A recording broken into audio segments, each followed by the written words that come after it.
hidden graves. Let's hope none are earmarked for me. The lizard hums tunelessly. Not a melody exactly, but more of a meandering moan.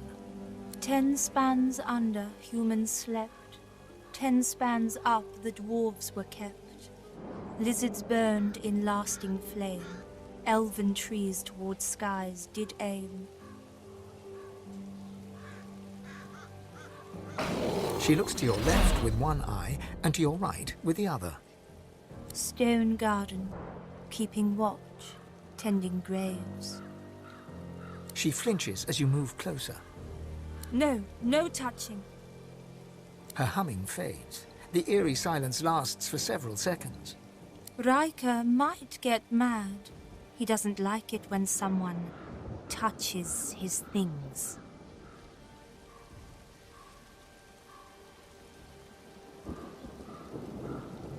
No work. I do it 'cause I like it. Don't cause trouble.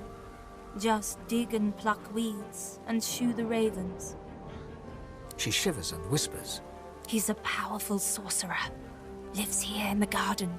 Can take the you from you. No brain, just body. My mind isn't big, but it's still mine. She points at her head. The servants, they got nothing up there. Riker has it all now. They need to be freed. Only way, kill Riker. The servants, so lost, chained by Sorcerer Riker, but they can still go home to the hall. Set them free. The ensuing silence lasts for several seconds, until she picks up the melody once again and turns away.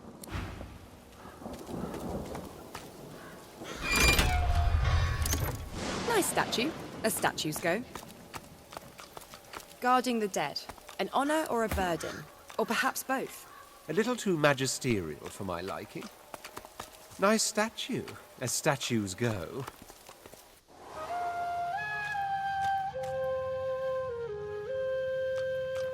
So still here, like the air itself's been petrified. At first, you might think the figure is a simple stone statue, but it bears no chisel marks, no uneven surfaces, no signs of polishing. This is a petrification victim.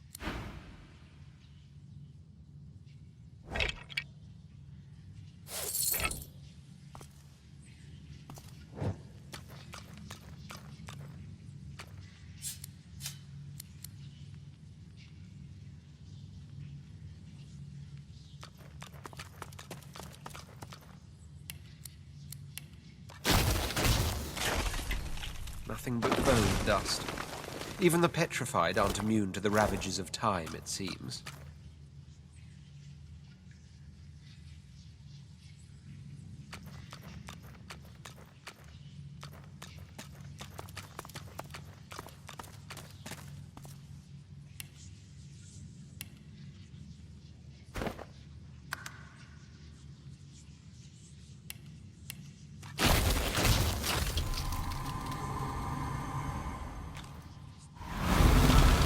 Well, isn't this rich? Cursed by a coffin and rescued by a newt. The indignity.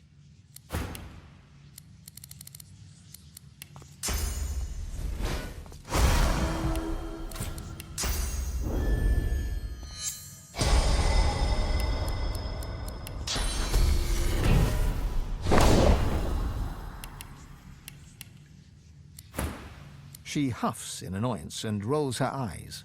Oh, all this trouble, and for nothing. Never figured I'd need frost armour.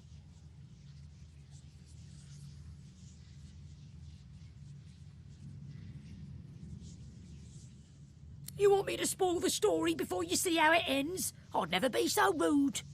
She purses her lips and coyly tilts her head. Oh, but do forgive me. I haven't offered you proper thanks.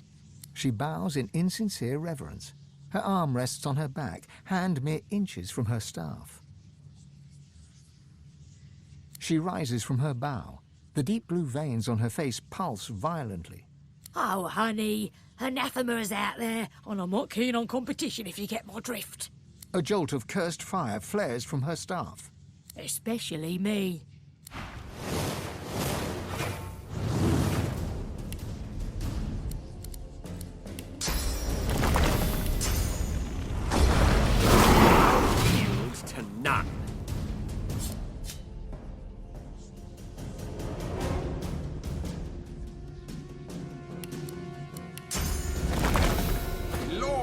is mine.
Prepare yourself. Glory is mine. I'm ready.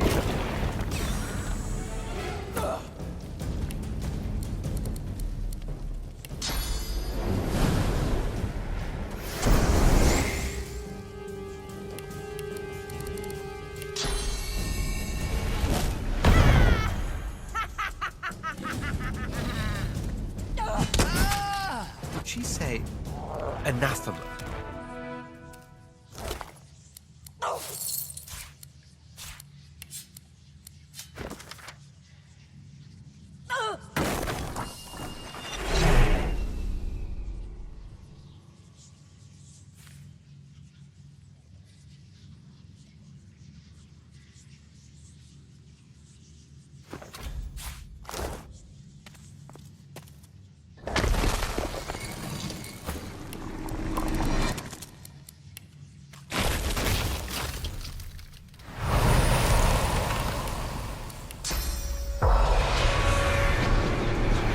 The spirit's lip curls upwards. She opens her mouth as if to speak, but her words fade in the tomb's chill. The longer you gaze, the more your inner source churns. You are drawn into her, her mind, her body, her past. They are no longer hers, but yours. You sit at a fire. At your left lies a black dog, basking in the warmth. Others huddle behind you. A young elf, a grizzled dwarf, and a skeleton, an undead. You hold a parchment up to the light and point at it. It is there that anathema can be found. The sky is dark, and the roaring fire is now a sad flicker. The others lie around it in a circle, but you hear no snores. Their chests neither rise nor fall. Their eyelids never twitch. You look to your left. The dog's yellow eyes lock with yours, and the two of you turn from the ring of corpses. And you gasp as you are thrust into the present. You take a few deep heaves, then glance at the spirit.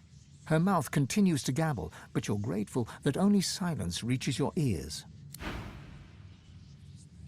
The spirit's lips move rapidly, but you hear...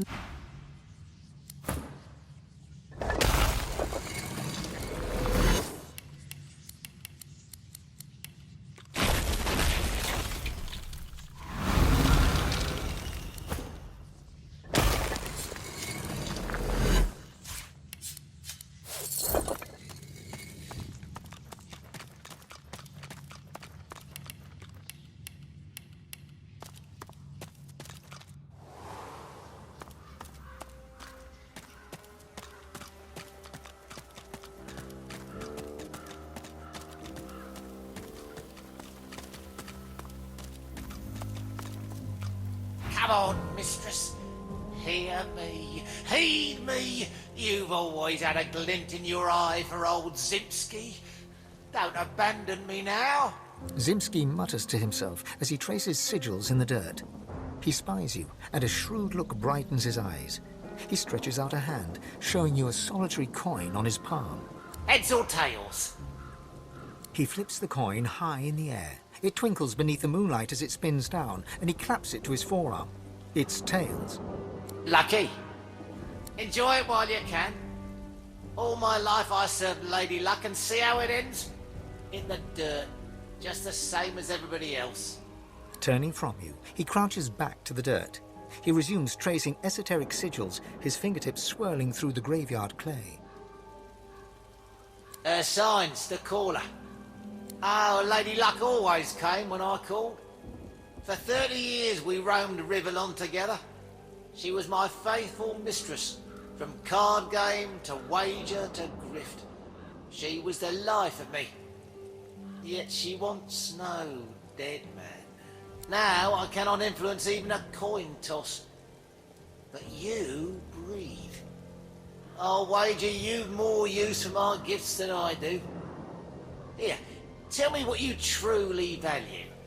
If my lady sees fit, I'll give you what I truly value in return. Good enough? He smiles a foxy smile as he stabs claw-like fingers at your chest. He begins to trace sigils on your flesh. Though you cannot feel his fingers upon your skin, something inside you shifts. You feel a coldness, and a sick longing seeps into your heart.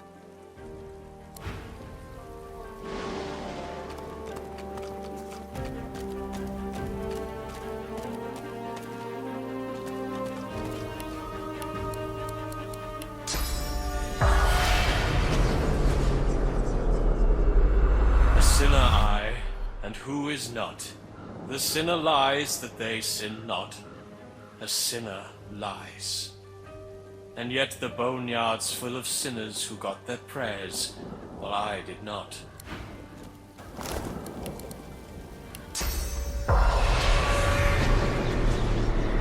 It's hard not to feel some pride in reptilian engineering. I watched an elf spend hours trying to force his way into a lizard's chest. Eventually, he threw it into the flames. But still it sits there, indestructible. He did not leave empty-handed, unfortunately. I pity the poor salamander that he dragged back to his ghastly home.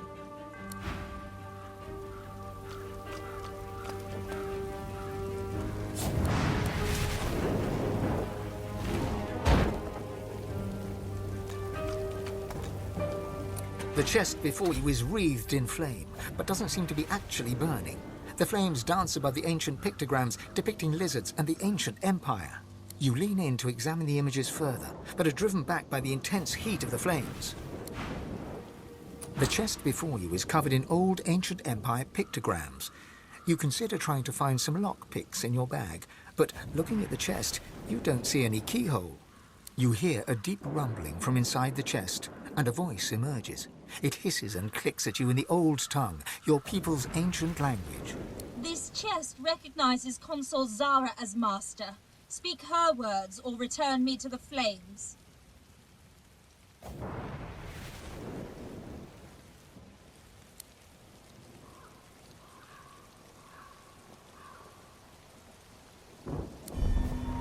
If Consul Zara is beyond speaking her words, then this chest is beyond opening.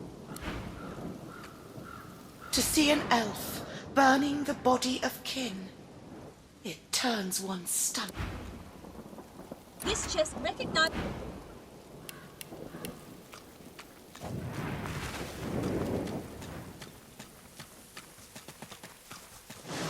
An elven ancestor tree. Even I can't deny the beauty.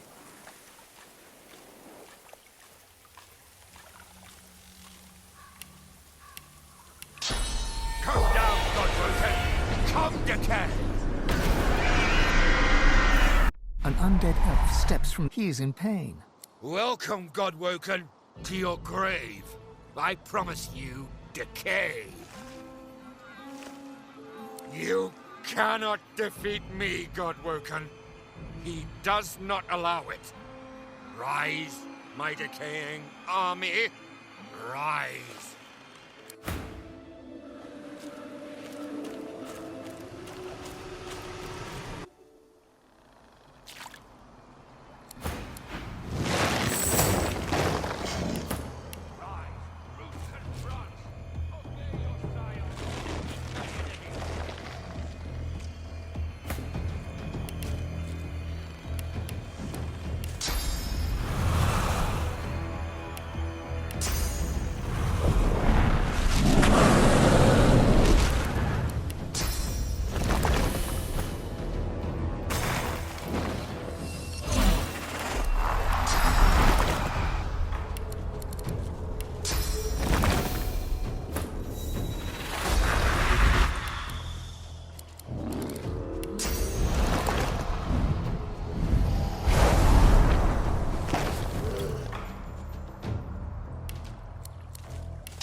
The spirit looks forlorn, exhausted, spent. Nothing remains of the life you led. The long years after death, resisting the tree as it tried to take your source, have left you with little more than an overwhelming sense of betrayal. Relief flows through you. The spirit slips away. Relief tempered with disgust. You are an elven spirit. Who you were in life is now forgotten. You have spent the years resisting the pull of the ancestor tree. It would steal your source. This source you would gladly give to the mother tree. But not this traitor. This scion has betrayed the elves. This scion has taken a darker path. This scion wants your source for someone or something else. This, you think, is what happens when the scions don't get proper training. Relief flows through you as you realize that you may leave. Your thoughts flash to the mother tree by the water on an island with no name. The spirit slips away.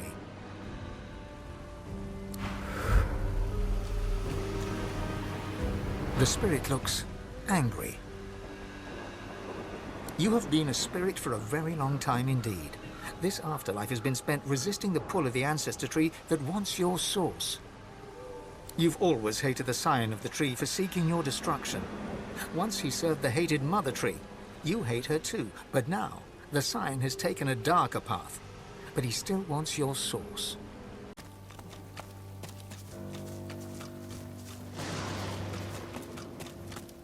Here lies Phylan Surrey, whose family's generous patronage helped build these burial grounds, and who refused to be buried in the Surrey crypt.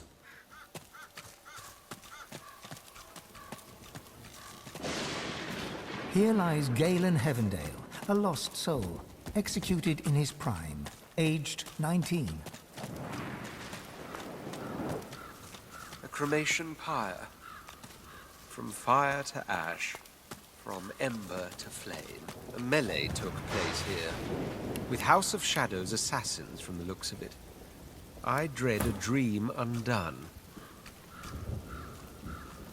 This spirit, it beckons to me. A lone witness to the carnage that must have happened here. I must speak with it. There is an urgency in its bearing that cannot be denied.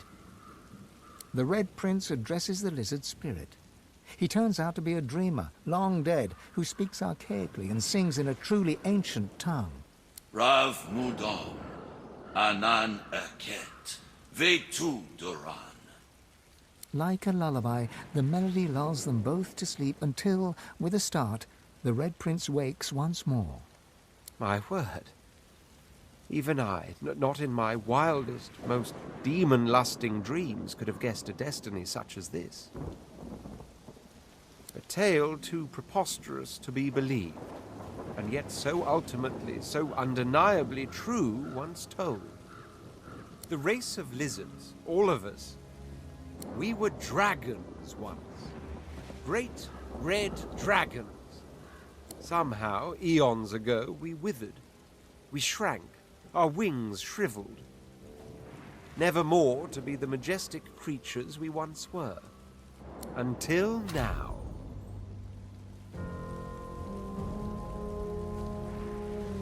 I am to be the father of dragons, and she, the Red Princess, is to be the mother. I've told you about her, haven't I? The secret of my soul.